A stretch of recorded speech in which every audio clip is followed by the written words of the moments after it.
While you were sleeping, take a look at this. The Detweiler fire has grown to 48,000 acres. It has destroyed nearly 30 buildings. And we're looking at closures in the area because of that fire right now, 49, 140, and 132. Okay, we've had some hot days, but unfortunately, it's going to be even hotter all weekend long.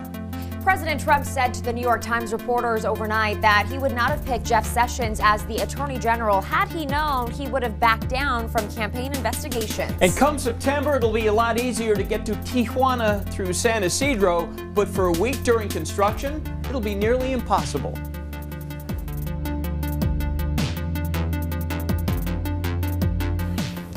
All right, everyone, it is 6 o'clock on this Thursday. The Detweiler fire in Mariposa County just keeps growing. I mean, take a look at this video right now. It has burned 48,000 acres. It is 7% contained. That is up 2% containment from yesterday.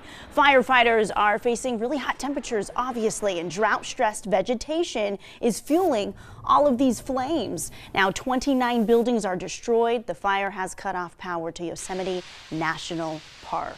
It's burning just west of the Yosemite National Forest. You can take a look at your map right here. And this is near historic gold mining town of Mariposa. So residents of the town are still evacuated, and that takes me to ABC 10's Becca Hoppiger in Mariposa this morning. She's talked to those residents. But Becca, talk to us. How is it this morning there as you woke up? What is it like? What does it smell like? How is the air quality? It's very smoky smelling here, and as the sun comes up, we can see just how much this fire is still impacting visibility here in Mariposa and the surrounding areas. Very thick smoke settling in on the town as it has been since the fire began. We're here in the downtown area where the power is back on. We're seeing lights along the main drag in Mariposa, which is good news for businesses once people are able to come back into town, of course. You know, this is a very tourist-dependent town where a lot of folks come through on their way to Yosemite. They visit here. That helps drive the local economy. I talked with one woman this morning. She says that she works at a place in town, and she says that the fire is definitely going to impact local businesses. She was out walking her and her landlady's dogs this morning, and she has lived here for decades. Here's what she has to say about this particular fire. This one has actually scared us, really scared us. We went yesterday, the day before, we evacuated for a day, and then we just decided to come back and check on the businesses, and we just stayed overnight, so we'll see how it goes from today. But I'm pretty confident the fire people have a fire handle on it. So we have the sun slowly rising over this hill over here, this mountain. You can just see the way that the haze hangs in the air.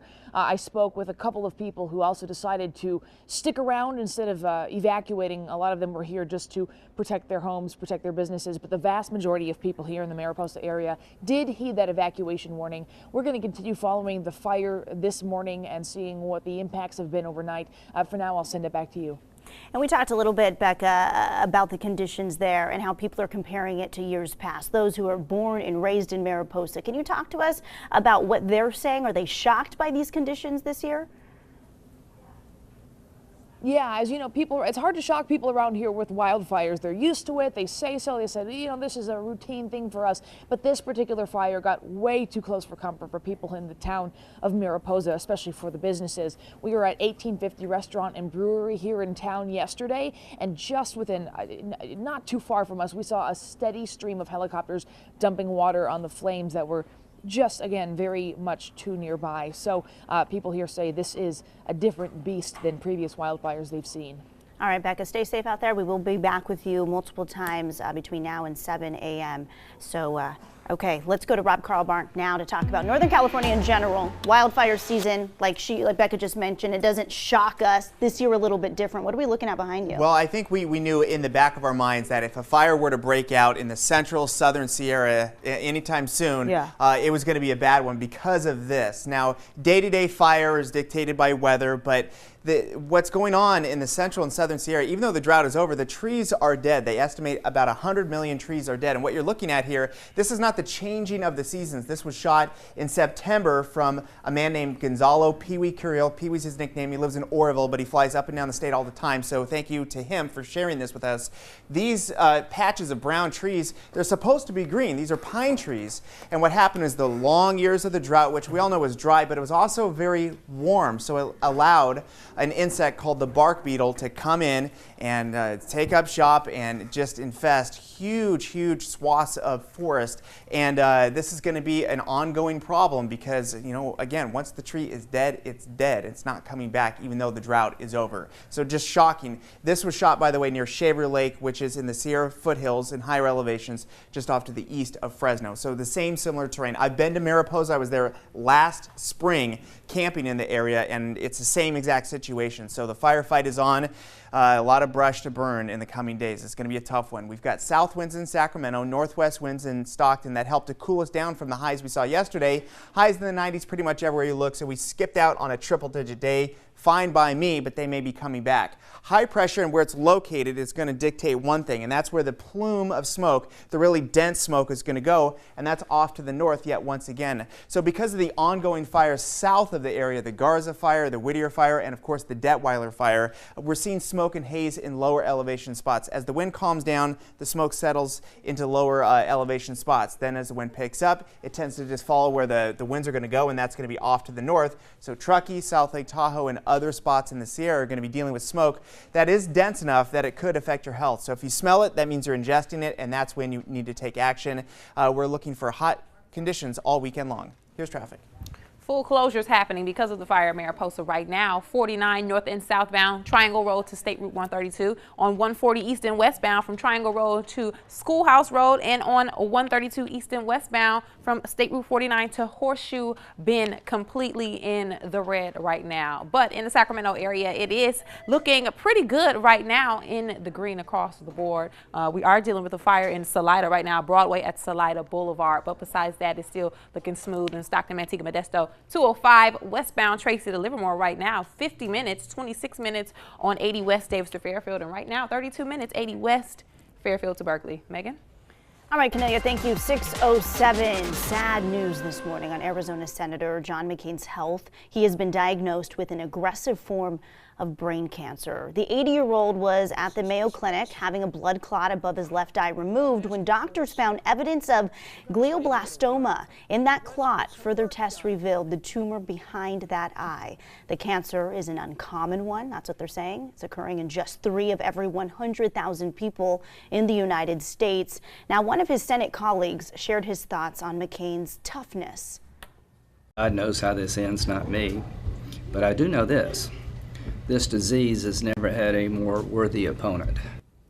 McCain will remain in Arizona while he recovers from the blood clot procedure. Then he's going to determine his course of action from there. Doctors are encouraged by the senator's overall health beyond the tumor. This is the same aggressive type of tumor that was detected in Senator Ted Kennedy in his later years. Dina Kupfer has been watching the reaction on social media pour in this morning, including some touching tributes from not only his closest family, Dina, but also from former presidents. What's everyone saying? That's right, Megan. So the universal theme of the comments this morning have been about Senator's toughness. And because he was held captive for 5 years in Vietnam, people know him as a very strong man. He has been known for decades in Washington as the bulldog on certain issues. But his immediate family, they're the ones who know him best, and they know him on a different level. So I want to share a couple of photos that were sent out over social media. This one by his wife, Cindy, posting their wedding photo. She said in part, "He is the toughest person I know, and he is my hero. I love him with all my heart."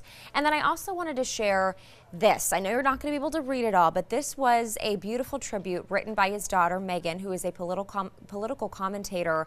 And she said, "It won't surprise you to learn that in all of this, the one who is the most confident and calm is my father." Her words are so beautifully written. I have since posted that on my Facebook page because it is just a stunning array of words about her father, and I just loved reading it. I think anyone who is battling something like cancer, a family member, a friend, would really benefit from reading her words. And also President Trump tweeted well wishes to the McCain family, as did virtually every luminary from both sides of the aisle in Washington, even former President Obama, saying give him hell. So certainly he has a lot of support through this.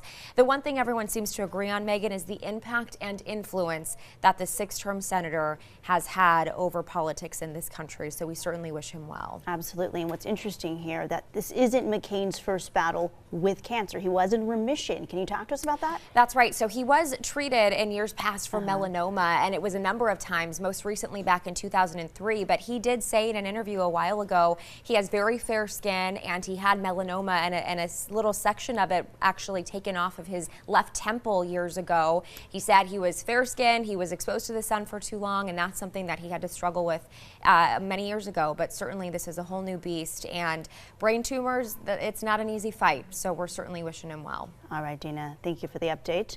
It is 6:10. Now to a story about a rare but potentially deadly virus. This is Spencer Fry. You're looking at him right behind me. He's 22 years old, just graduated from Sac State in May. This is him around July 4th, hiking near Bodie with his mom. He looks happy and healthy, right? But this is him today. Fry spent his summer working as a state park aide at the Bodie Historic State Park. He recently contracted hantavirus, which comes from inhaling or ingesting particles of mouse feces or urine. Now, he spent the past 12 days at Kaiser Permanente Roseville. He spent 10 days in critical condition. His parents say he could have gotten the virus from the living conditions at the state park. It's very rural. The town, I'm not a historian up there, so I know that that town was built sometime, I think, in the 1800s. There's about 15 employees who live there, and they live in the original housing. And they're not up to code when it comes to mice, and that's how you get hantavirus from deer mice. They're in all their living quarters. They trap them. They're asked to trap them. They're given gloves and a paper mask, and that's their protection. So we reached out to California State Parks, and they made this statement.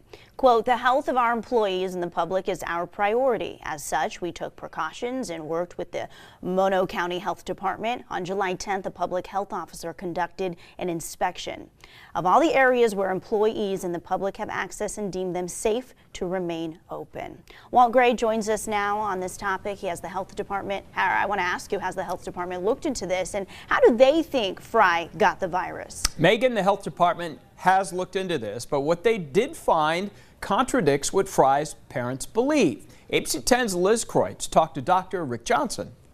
There are times where it's obvious, where there's a smoking gun where we can find out and say, well, that is the likely source.